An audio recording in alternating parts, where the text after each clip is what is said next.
झांसी के एक गांव में एक कुएं से एक बोरी बरामद होती है। उसको जब खोला जाता है तो सनसनी चारों तरफ फैल जाती है। यानी उसमें किसी स्त्री के टुकड़े बरामद होते हैं। गांव वाले देखते ही हैरान हो जाते हैं कि आखिर हमारा ये कुआं है और ये जो स्त्री है हमारे गांव से दूर दूर तक की पहचानी नहीं जा रही है, कौन है? इतनी बेरहमी से कौन है इसको हत्या और इसको ख़त्म करने वाला? सिर गायब था, पैर गायब थे, बीच का धड़ था, लाश पहचानी नहीं जा रही थी, पहचान पाना बड़ा मुश्किल हो रहा था। अब पुलिस के आगे बड़ी भारी चुनौती थी। 10 टीमें बना करके 100 गाँवों से ज़्यादा और 5000 सीसी कैमरा से ज़्यादा इस मर्डर मिस्ट्री का पर्दाफाश किया है। कभी कभी हम पुलिस को गाली देते हैं और कभी कभी पुलिस का नाम लेने का भी मन करता है।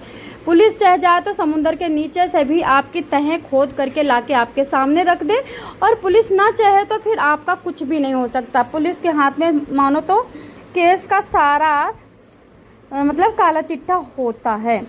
बताना चाहूँगी, रचना यादव जी झांसी की रहने वाली हैं, नहीं एमपी की रहने वाली हैं, और ये महारानी बहुत सुंदर हैं, बहुत ही ज़्यादा स्मार्ट और लंबी हैंडसम, बाल थाल गाल, गोरी चिट्टी। इनकी शादी होती है, पति से डेली लड़ाई झगड़ा, खुंदक में पति को डांटना, बट पति की मतलब खुद मतलब ये पति बनी थी और पति जो इनका था पत्नी बना था। पति को इतना ज़्यादा सताती है क्योंकि पति कम सुंदर था। अब मैं अंदाज़ा लगा रही हूँ, मेरे को किसी ने बताया नहीं। भाई अब तुमको अच्छा खासा पति मिला है, ससुराल मिला, क्यों लड़ रही हो? या तो सोने चांदी के लिए लड़ रही हो या तो खाना पानी के लिए लड़ रही हो। खाना तो हर कोई देगा, खाना तो देखो अभी अजगर को भी मिलता है, उल्लू को भी मिलता है, गिरगिट को भी मिलता है। खाने की तो कमी भगवान किसी को करते नहीं है। और खाना अगर पति नहीं दे रहा तो तुम्हारे 2 हाथ जो लगे हैं ये किस काम के लिए लगे? जाओ इनको अपना यूज करो, नौकरी करो। तो दोस्तों, पति से लड़ झगड़ के अलग हो जाती है, अलग होकर के ये दूर अकेले रहने लगती हैं। अकेले रहते रहते फिर वहाँ पे किसी के साथ इनकी फिर दोबारा से लिविंग रिलेशन पे रहते रहते शादी होती है। शादी के 2 या 3 साल बाद वो पति भी चला जाता है भगवान के घर। अब वो पति ब्रह्मा के घर चला जाता है। अब रचना यादव फिर अकेले पड़ी। मैं बार बार कह रही हूँ, घमंड घमंड घमंड भगवान विष्णु का भोजन होता है। जिस चीज़ के ऊपर आप घमंड करती हो ना, वो चीज़ आपके पास नहीं रहती है। पति को तुमने लताड़ा था, तुमने गाली दी थी, पति से झगड़ा किया था, पति तुम्हें पसंद नहीं था, पति का घर छोड़ करके तुम गेट आउट हो गई थी, तो तुम्हें क्या मिला? कुछ अच्छा खासा तो नहीं मिला तुम्हें। अब तुम दर दर की ठोकर खा रही हो। उसके बाद अब ये पति मर जाता है तो ये विधवा हो जाती है।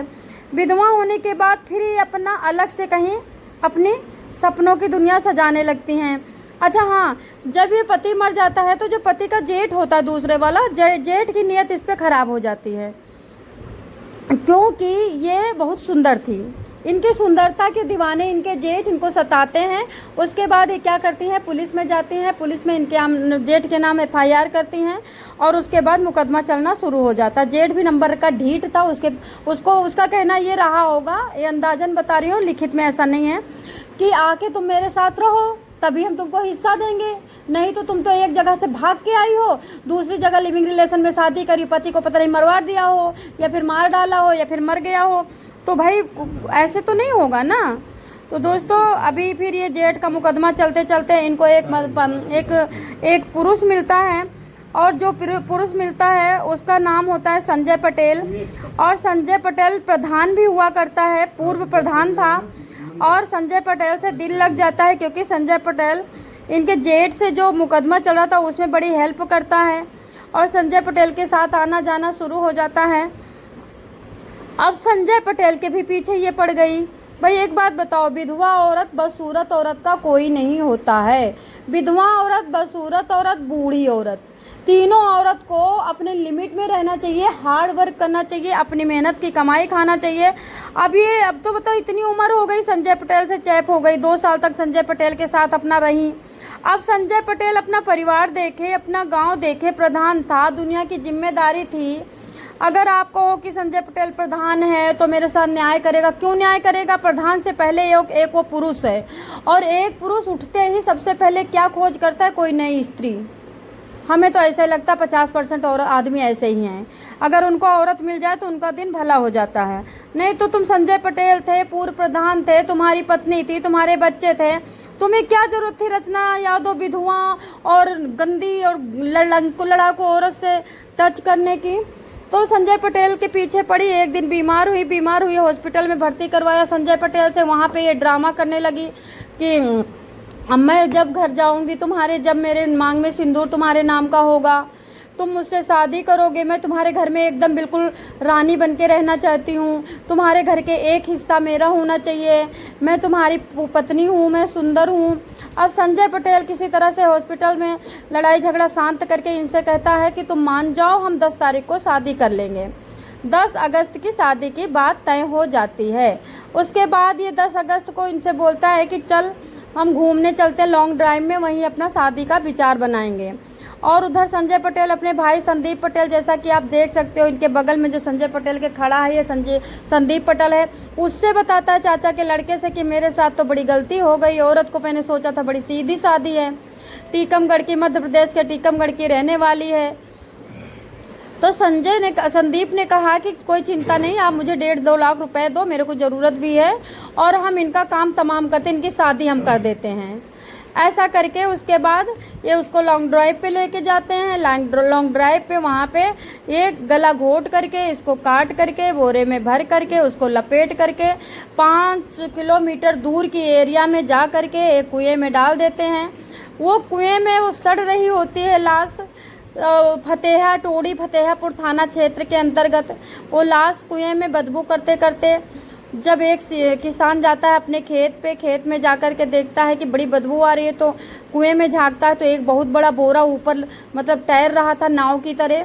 तो किसान ने पुलिस को फ़ोन किया, पुलिस जाकर के बोरा निकालती है, बोरे को खोलती है, बोरे को ढूंढती है, पूरा पानी निकलवाती है, लेकिन धड़ और कहीं कुछ नहीं मिलता। धड़ इन्होंने नदी में फेंका था और बीच का जितना हिस्सा था इस कुएं में फेंका था। संदीप पटेल और प्रदीप अहिरवार जो संदीप पटेल का वो था दोस्त, और ये जो संजय पटेल था पूर्व प्रधान, ये इसका आशिक था। सब तीनों ने मिलकर इसकी शादी कर दी, अपना बोरे में भर के शादी करके कुएं में डाल दिया हनीमून करने के लिए। अब कुएं में ये 10 दिन से हनीमून मना रही थी और उसके बाद बदबू भी आ रही थी। आपको तो पता हनीमून मनाने में बदबू भी आती है। तो मध्य प्रदेश की टीकमगढ़ की रहने वाली रचना यादव सुरा सुंदरी का ये हाल हो गया। विधवा छुट्टन महिलाओं से दूर रहें, ये छुट्टन महिलाएं चेप हो जाएंगी, क्योंकि ये पहले ही खेली खाई होती हैं। 7 घाट का पानी पीकर 10 कुएं में वो नहाई हुई होती हैं। इन जैसी महिलाओं से दूरी बनाएं। बेचारे भोले भाले आदमी भौरा होते हैं, कलियों के पीछे भागते हैं और फिर भौरों की दुर्दशा हो जाती है और कलियां इनको मसल देती हैं। अब इस सच्ची घटना के बारे में आप लोग क्या कहोगे? यह घटना मैं हंसते हंसते इसलिए सुना रही हूँ कि पर डे तो मर रहे हैं पति, पर डे तो मर रही हैं पत्नियां। अब मैं कब तक रोना रो के बैठूं? तो आप लोग भी इंजॉय करें, हमें भी इंजॉय कराएं और इसमें कमेंट जरूर कर देना कि रचना यादव जैसी विधवा औरतों का कैरेक्टर कैसा होना चाहिए। छुट्टन औरतों के साथ किस तरह से संजय पटेल ने अपने रिलेशन बनाए, तो दूसरे मर्दों को ऐसे रिलेशन नहीं बनाने चाहिए। छुट्टन सिर्फ छुट्टन होती है। इतनी धर्म धजी होती तो नमक रोटी खा के अपने मैके में रह लेती। इतनी धर्म धजी होती तो नमक रोटी खा करके लड़ाकू नहीं बनती, अपने पति के साथ रह लेती। और अगर इतना लिविंग रिलेशन में पूर्व प्रधान के रहना ही था तो जेठ के रह लेती। फिर कर तो वही कुकर्म रही थी जो जेठ कह रहा था, लेकिन जेठ को तुमने थाना और पुलिस दिखवा दिया। और संजय पटेल की तुम लंगोटी चाट रही तो संजय पटेल ने तुमको करवाया अच्छे तरह से निकाह। तो दोस्तों धन्यवाद। अगर आप मेरी वीडियो को पसंद करते हैं तो कमेंट करें और उसके बाद हमारी वीडियो में आप चैनल को सब्सक्राइब करें और बेल आइकन को प्रेस करें। मुझसे जुड़ने के लिए मेरे डिस्क्रिप्शन में मेरा नंबर है, आप बात भी कर सकते हैं। अगर मैंने कोई गलती कर दी उसके लिए माफ़ी चाहिए। सचेत रहिए, सतर्क रहिए, अपनों से प्यार करिए, गैरों को दूर करिए।